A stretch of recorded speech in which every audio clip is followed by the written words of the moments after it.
Okay, klaruhin natin yan next year.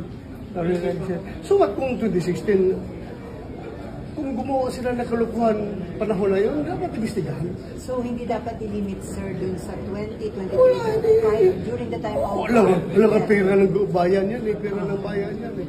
Hindi porque during the time of PRRD, i-exempt natin sa investigation. Hindi po pwede. Kung gumawa sila ng kalukuhan, kahit na panahon pa ni Pinoy kasi, noon pa yan, panahon pa ni Pinoy sila nagkatwa ng mga kontrata sa gobyerno, di ba?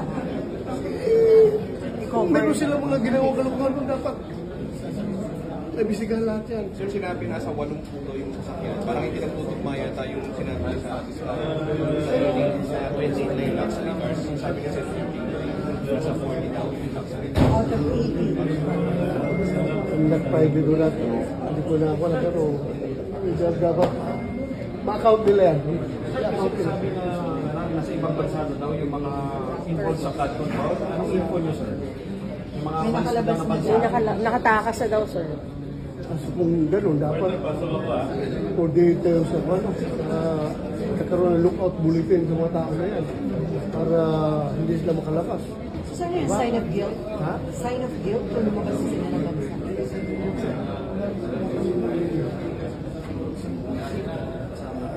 Mahirap maghusga.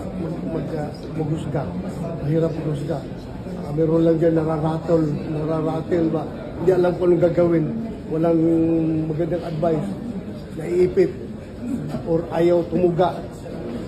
Kaysa ituga ko itong mga tao na ito, nalayas na lang ako. Sisibot na ako kaysa ma-implicate ko itong mga tao na ito. Delikado pang buhay ko. Pagka may mga ganon. Hindi, just pala yun. Mga theory lang natin yan. Sir, si Mayor Vico Soto, sino rin ba siyang invite? Kasi parang marami yan. Kaya siya nalalaman din sa mga Depende sa chairman. Depende sa chairman. May investigation naman yung committee. Malalaman rin yan. O kung gusto niya mag-provide ng info, pwede naman niya ipadala sa committee. O kaya through Senator Tito Soto, sa uncle niya, bigyan niyo ng information doon.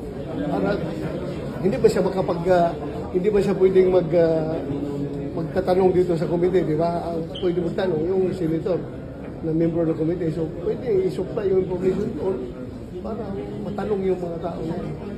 So, sa tingin niyo, anong assessment niyo sa naging testimony ni Vizcaya sa hearing last?